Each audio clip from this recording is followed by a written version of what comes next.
এই ভাই আপনার নাম কে? আব্দুল খালেক ভাই। এনার স্ত্রীর মাথার চুল মনে করেন 2 হাত, এমন উকুন হচ্ছে মাথার, তার মধ্যে খুকসি হচ্ছে, তার মধ্যে আবার হচ্ছে চুলকনি, কোনো দাউদ না চুলকয় এমনি মাথা। 5 লাখ টাকা ফুরেছে স্ত্রীর মাথার, এই ব্যারাম ভালো হয়নি, খুকসিও যায়নি, ওই উকুনও যায়নি, ওই দাউদের লাম চুলকয় যায়নি। মানুষ ছুটো করে রেখে দিয়েছে, তুই খালি মাথার চুল কবু, আমার বউ ঘুম পাড়বি। শেষ পর্যন্ত চিকিৎসা করতে 5 লাখ ফুরেছে। এনার সমন্দির জাউই আছে, করছে ফুবা, ফুবুর বলে মাথার অসুখ তে এটা ভালো হসা করছে না, বা এখন মরণ বিজনেস পরে আছে, আমি টাকা ফুরেছি 5 লাখ, কিচ্ছু হয়নি। তখন ওই জাউই কছে, ফুবা আমাকে একটা 5টা টাকা দেন, তো 5টা টাকা দেন, 10 মিনিটের মধ্যে ব্যারাম ভালো করে দেবো। তখন ফুবা করছে, তোর মাথা ঠিক আছে, 5 লাখ ফুরেছি পারিনি, 5টা দিয়ে তুমি কি করবে? তখন এনার স্ত্রী বলছে, না হয় জামাই চাচ্ছে 5 টাকা দেন না কে, এতই যখন ফুরেছেন দেন 5 টাকা। তখন জামাই কথা, 5 টাকা যদি ভালো না হয় 500 টাকা আপনাকে দিয়ে দেবো। তখন 5 টাকা দিছে। তখন ওই আপনি এই দুবলাগিরি বাজারের থেকে যায় একটা বেলেট কিনে নিচ্ছি, নিয়ে এসে ফুবার কথা, ফুবা আমার ফুবু শরীর মাথা কামে দেন, তো মাথা কামে দিছে, উকুন গেছে, খুকসি গেছে, দাউদও চলে গেছে। এই কতক্ষণ কয় টাকা দিয়ে? 5 টাকা দিয়ে। পরে 7 দিন পর মোবাইল করে করছে, জামাই আচ্ছা বুদ্ধি বাড়ে তোমার, আমি 5 লাখ ফুরেছি, কি জয়নি কি জাদুর মতো কাম করে দিয়ে গেছ। করছে ফুবা আরো 2 মাস 3 মাস আগে এই কাম করলে নিনি, একদিন ফুবুর চুল আরো 1.5 হাত বড় হলো।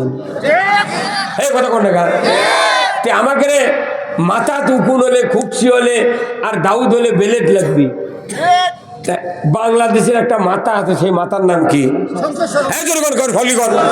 বাংলাদেশের মাথার নাম কি? যে মাথা দিয়া এই দেশ চলে, সেই মাথার নাম সবার মুখস্থি করা লাগবে, সেই মাথার নাম কি? সেই মাথার নাম কি? সংসদ। ওই সংসদে চুলকানি, খুকসি আর দাউদ হয়ে আছে, দুনিয়ার অ্যালার্জি হয়ে আছে। ওটি আগামীতে বেলেটের মতো কাজ করা লাগবে, একে কামিয়া নেড়ে করে দেওয়া লাগবে।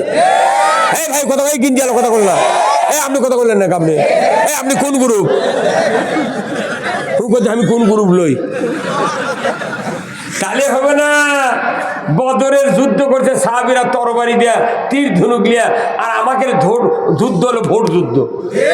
এই ভোটটা যদি হাত দিয়ে ঠিক মতো কাজ করতে পারতাম, আমার আল্লাহ কোরআনে বলছেন, জাহারাল ফাসাদু ফিল বাররি ওয়াল বাহর বিমা কাসাবাত আইদিন নাস, জলে স্থলে যা কিছু ঘটে বান্দা, তোমাদের 2 হাতে গড়া কাজের ফল। 2 হাতে গড়া কাজের ফল। হাত দিয়ে যা কামাই করবেন, এই হাত যদি ভালো হয় বাংলাদেশ ভালো হবে, তোর বল ঠিক কিনা? হাত যদি খারাপ হয় বাংলাদেশ খারাপ হবে, তোর বল ঠিক কিনা? তাহলে হাত ভালো করা লাগবে। এই 2 হাতের কাম ভোটের দিন।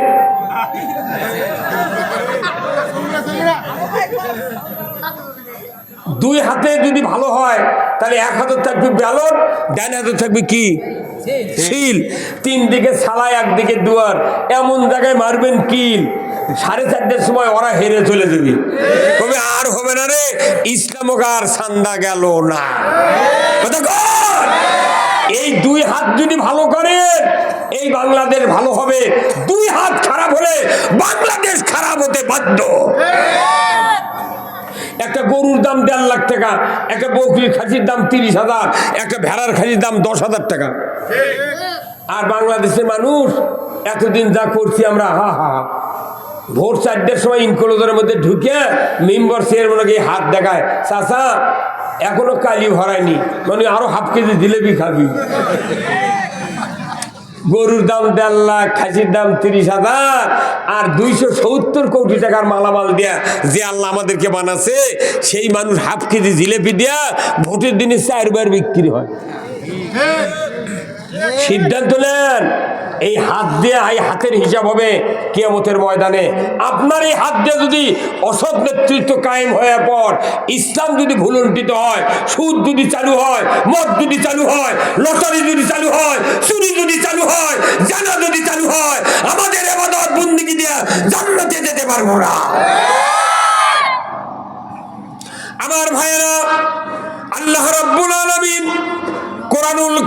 বলছেন আল্লাযীনা ইম্মাক্কান্নাহুম ফিল আরদ আকামুস সালাতা ওয়া আতাউয যাকাতা ওয়া আমারু বিল মারুফ ওয়া নাহাউ আনিল মুনকার ওয়া লিল্লাহি আকিবাতুল উমুর। মুসলমান সরকারকে আল্লাহ দায়িত্ব দিয়েছেন, তুমি সমাজে নামাজ কায়েম করো। সরকারগুলি যদি বাংলাদেশে নামাজ কায়েম করার চেষ্টা করত, আল্লাহর ইজ্জতের কসম 10 বছরের থেকে যত মানুষ আছে বৃদ্ধ সুস্থ পর্যন্ত ইমানদারের বংশে একজনও বেনামাজি থাকতে পারত না। কেন পারবে না? নামাজ যদি কোন সরকার কায়েম করতে চায়, 5টা মৌলিক চাহিদা সমাজে কায়েম করতে হবে। আল্লাহু আকবার। কয়টা? 1 নাম্বার খাদ্য, মানুষের খাওয়ার গ্যারান্টি দিতে হবে। যখন আল্লাহু আকবার। মানুষ ভাত কাপড় বাসস্থান শিক্ষা চিকিৎসা এই 5টা গ্যারান্টি সরকার দিবে। তারপরে আল্লাহ বলছেন, তারপরে তুমি দেখবে যে মানুষ নামাজের জন্য আর ডাকা লাগবে না, ডাকা লাগবে না। কিন্তু ভাত কাপড়ের গ্যারান্টি এই দেশে আছে কিচ্ছু নেই। বড় লোকের নেতাগের চিকিৎসা আছে হাসপাতালত। একটা নেতা গেলি ডাক্তার নার্সেরা করছে ছাড় এই ছাড়ুক দাও সিটোর থেকে গরিব মানুষ ফেলে দিয়ে ও কি দিচ্ছে জায়গা, আর গরিব মানুষ মাঝে শুয়ে দিয়ে মুখের মধ্যে মাছি ঢুকিচ্ছে। হ্যাঁ, নেতারা গেলে চিকিৎসা কথা কর না। খাদ্য, কোন নেতার বাড়ি যা দেখেন চিনির বস্তা সাবান কেনা লাগে না, ওই কোম্পানিরা ওর গ্রুপ দিয়ে দেয়। কি মানে এই বাংলাদেশে সব জায়গার দুর্নীতি, বক্তৃতাতেও দুর্নীতি। কৃষক বক্তারা আসল কথা করছে না, এই বক্তারা বক্তৃতার দুর্নীতি করে এই দেশে ইসলাম বুঝাবের দেয়নি। আবার ইমাম রাজার ইমামতি করছি, আমাদের মধ্যে দুর্নীতি আছে, আসল কথা করছে না। কোরআন খুতবাতুল আহকামের সানি খুতবাত প্রতি শুক্রবার আজকেও পড়েছে ইমাম সাহেব। ওয়াসুলতানু জিল্লুল্লাহি ফিল আরদি মান আহানা সুলতানাল্লাহি ফিল আরদি আহনাহুল্লাহ। কি কথা ঠিক কিনা? আল্লাহ রাসূল বলছেন, ন্যায়পরায়ণ শাসক আল্লাহর ছায়া সদৃশ্য। যেরকম আল্লাহু আকবার। ন্যায়পরায়ণ শাসক আল্লাহর ছায়া সদৃশ্য। যে জমিনে ন্যায়পরায়ণ শাসক আছে, কোরআনের শাসক আছে, ওই সমাজে ক্লান্ত পথিক যেরকম একটা বৃক্ষের নিকটবর্তী হয়, রোদের ভেতর থেকে এসে সেখানে বিছনা পাড়া নাই, চেয়ার নাই, টেবিল নাই, খাট নাই, তোষক নাই, বসার কোনো ব্যবস্থা নাই। তীব্র রোদের ভেতর থেকে একজন পথিক যখন একটা কড়ির গাছ কিংবা বটবৃক্ষের নিচে দূর থেকে এসে যখন হেঁটে হেঁটে ক্লান্ত অবস্থায় শুধু দাঁড়ায়, দেখা যায় এমন সুন্দর ঠান্ডা বাতাস, তার শোয়া লাগে না, বসা লাগে না, দাঁড়ালেই তার কলিজাটা শান্তিতে ভরে যায়। একজন ক্লান্ত পথিক বৃক্ষের নিকটবর্তী হলে যেরকম শান্তি পায়, আমার আল্লাহর নবী বলেছেন ন্যায়পরায়ণ শাসক আল্লাহর ছায়া সদৃশ্য। আল্লাহর দয়া, আল্লাহর নিয়ামত যে রাষ্ট্রে কায়েম থাকবে, ওই রাষ্ট্রে দুনিয়ার যত গ্রুপের যত জাতি থাকুক না কেন, হিন্দু মুসলমান বৌদ্ধ খ্রিস্টান, বৌদ্ধ যত ইহুদি নাসারা থাকবে, কাফের মুশরিক থাকবে, দুনিয়ায় কোনো মখলুকাত নয়, কোনো মানুষ নামক জীবজন্তুর, মানুষ নামক মখলুকাতের কোনো অশান্তি থাকবে না, সবাই শান্তি পাবে। আর আল্লাহর নবী বললেন, এই ন্যায়পরায়ণ শাসক কায়েমের যারা বিরোধিতা করবে, ন্যায়পরায়ণ শাসক কায়েম হতে দিবে না, বিরোধিতা করবে, ন্যায়পরায়ণ শাসক কায়েমের অপপ্রচার করবে, অপব্যাখ্যা করবে, অপমান করবে, মিথ্যা প্রপাগান্ডা দেয়া, আমার আল্লাহর নবী বলেছেন সে যেন আল্লাহর বিরোধিতা করলো। তাহাজ্জুদ পড়ে যা, হজ করে, মসজিদে নামাজ পড়ে যা, কোরআনের আইনের বিরোধিতা করে এমন লোক আছে না নাই? জোরে কোন আছে না নাই? ওর হজ করা ব্যথা, ওর নামাজ পড়া ব্যথা। যদি কোরআনের পার্লামেন্ট কায়েম করার বিরোধিতা করে, এই জিন্দেগিতে আল্লাহর পক্ষ থেকে কোনো ক্ষমা পাবে না। আমার আল্লাহ কোরআনে বলছেন, ওয়ামাইয়াবতাগি গায়রাল ইসলামি দীনান ফালাই ইউকবালা মিনহু ওয়া হুয়া ফিল আখিরাতি মিনাল খাসিরিন। কি হুজুর? আল্লাহ বলছে যে ইসলাম ছাড়া অন্য কোন জীবন ব্যবস্থা যদি কেউ মানো, তার আন্ডারে যত ইবাদত করো না কেন, ইউকবালা মিনহু, একটা ইবাদত কবুল করা হবে না। কার কথা? তাহলে আমাকে এত গাদ্দারি, এত নেতাগিরি, এত বক্তৃতা করে লাভ আছে? কোনো লাভ নাই, কোনো লাভ নাই ভাই। যতই দামি কাঠ হোক, যদি কাঠের মধ্যে ফেলে দিয়ে থন, উই লাগবি। কত কোনে গায় উই লাগবি। উই যদি লাগে, যতই দামি কাঠ হোক, ওই কাঠের কোনো দাম নাই। আপনার দেশে যদি ইসলাম বিজয় না থাকে, ইসলামী জীবন ব্যবস্থার পক্ষে যদি আমরা না থাকি, আমাদেরও ঠিক একই অবস্থা হবে। কথা ঠিক কিনা? এই জন্য ইসলাম বাংলাদেশে বিজয় হোক। আপনারা কি চান? আরেকটা বার দেখতে চাই। কারা কারা চান? দুহাত তুলে আল্লাহকে দেখান। লিল্লাহে তাকবীর, নারায়ে তাকবীর। আল কোরআনের আলো, আল কোরআনের আলো। লিল্লাহে তাকবীর। এইভাবে ইমানদারকে তৈরি হতে হবে। এটাই তো ইমানদারের কাজ। কথা ঠিক কিনা? রসুলের সামনে ১৬ লক্ষ সাহাবী ছিলেন বিদায় হজের ভাষণের সময়। ১৬ লক্ষ সাহাবীর সামনে আল্লাহ রসুলের উপর একটা আয়াত নাজিল হয়েছে। তারপরে আর কোরআন কোনোদিন আয়াত নাজিল করা হয় নাই। কথা ঠিক কিনা? একটা আয়াত নাজিল হয়েছে বিদায় হজে মসজিদে নববীর। যারা হজ করেছেন তারা মসজিদে নববীর বারান্দা আরাফাতের ময়দানে উকুফে আরাফা করে এসেছেন। মসজিদে নববীর বারান্দায় রসুল দাঁড়িয়ে বক্তৃতা দিয়েছেন বিদায় হজে 23 মিনিট। আর আমার দেশে একটা করে সবার ৪-৫টা বক্তা 2 ঘন্টা, 2.5 ঘন্টা, 3 ঘন্টা পর্যন্ত বক্তৃতা করে করে শ্রোতাগুলো আগে যা ছিল তাই। কতক্ষণে আগে যা ছিল তাই। কারণ কি? কারণ রসুলের ওই বক্তব্য যেভাবে দিয়েছিলেন, আমরা ওইভাবে সেইভাবে বক্তৃতা দিতে পারি না। আমার ভাইয়েরা, বিদায় হজের শেষ ভাষণ, নবীজির উপরে একটা আয়াত নাযিল করা হলো, আল ইয়াউমা আকমালতু লাকুম দীনাকুম ওয়া আতমামতু আলাইকুম নি'মাতি ওয়া রাদিতু লাকুমুল ইসলামা দীনা। আল্লাহর নবীর উপরে আয়াত নাযিল হয়ে গেল, সর্বশেষ আয়াত। আর পৃথিবীতে একটাও কথা জিবরাইল এনে রসুলকে কোরআনের আয়াত হিসেবে আর কোনোদিন নাযিল করেন নাই।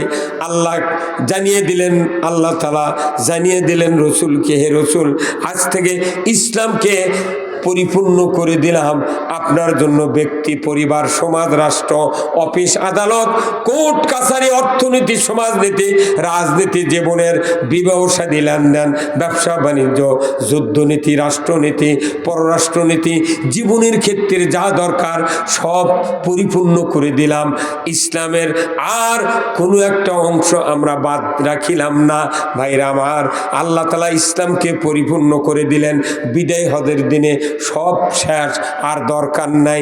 কিন্তু এত বড় ইসলামকে বাদ দিয়া আমরা দেশে আইন চালাই বাপ দাদার। আর কই চাল্লাতি জান্নাত দে,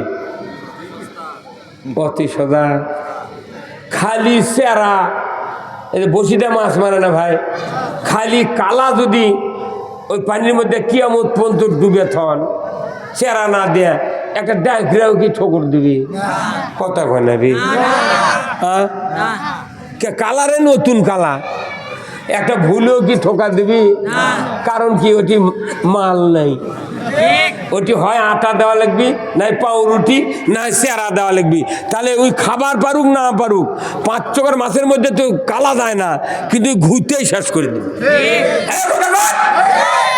তা আমরা যে জান্নাতে যাব, জান্নাতে যাওয়ার তো একটা সিস্টেম লাগবে, পথ লাগবে, ইসলামই নাই। আমার মাথার টুপি দিয়ে কি করবো? কত কনে গায়ে আবার আরেকজন এসে করছে, হুজুর 6 বার চুমা দিচ্ছে হজুর আসল, ওটি চুমা দিয়েছে, এই দেশের গপ্প দিচ্ছে 6 বার চুমা দিচ্ছে। তখন আল্লাহ কয়, তোর মাথা ঠিক নাই রে পাগল, তুই ইসলামী মানুষ তুই 6 বার চুমা দিয়ে কি করবো? তুই পাথর গিলে খেলেও কাম হবে না, কারণ তুই বেটার সম্পত্তি লিখে দিয়ে বিটি ফাঁকি দিছু। বিটি ভাবি 5 বিঘা ওই 5 কাঠা দিয়ে করছে, মা তুই একটা দোয়া দেবা, আমি একটা পশ্চিম দিক যাবো। বিটি পাগল বোঝেনি, করছে আব্বা আপনি জানতো, যা দিয়ে খুশি আপনি তাই দিবেন। ও কচ্ছে, মা তুই 5 বিঘা পাবো, তো 850 দেবো মা। ওই পাগলি বুঝা পার থেকে 5.5 বিঘা পাবো, তাতে 8.5 বিঘে দিবি, শতক তুই বোঝে না। ওইকে মুগরি জব করে ভাত টাত খেলে দিয়ে পাঠাচ্ছে। বাড়ির যা বড় বেটা আছে, বড়টা গিয়েছে, ছোট বেটা, ছোট বেটা করছে, আব্বা আপা কি করলেন? করছে বাবা 8.5 দিবে চাচ্ছি। ওই বেটাও মনে করছে তাহলে 8.5 বিঘে। তখন করছে ওই যে ওই ওই ইটার ভাটার পু বেঁধে 3 বিঘার থাক আছে, ওইটাও কি দিই, পরে আস্তে আস্তে আবার দিলি হবি। তোর বড় ভাইটা করছে এক থাপ্পড় করছে, বদমাইশ। 4 ভাই আমরা 40 বিঘা জমি বাঁচালিছি, তুই অগ্নি 3 বিঘার থাক দিবার কর, মানে বেশি বুঝিস, জোরের দাম কি মারছে। ছোট ভাই কান্দে লেগেছে। তখন বাপি এখন ভয় করছে, কেবা তাহলে তুই কি কর্ম করছে? ওই বেচেই খাবি, ওই ঘাসিরা নয়নজলি দে, ওটি গাড়ু আছে, চিঁচা আছে, ওদের দে, ওই বেচেই খাবি, বেচে খাব। কিন্তু যারা কন্যা সন্তান, 4টা বেটা বাপক দিয়ে ভালো না বাসে, এক বিটি তার চেয়ে বেশি ভালোবাসে।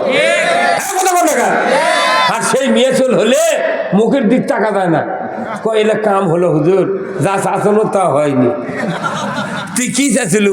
কোথায় না বংশত বাঁচি দেওয়ার চল হবি। তে তুই কি চাচ্ছিলু? কোথায় বংশত বাঁচি দেওয়ার। তে তুই তোর হতে কি চল? কোথায় মেয়ে চল। তো তুই বেজার হচ্ছু কে? করছে না শাসনও বংশত বাতি দেওয়ার। তাহলে যখন দেশত কারেন্ট আছে না, তখন হারকিন সন্ধ্যার সময় কে ধরাচ্ছিল? কে ধরাচ্ছিল? কত মিয়া মানুষ।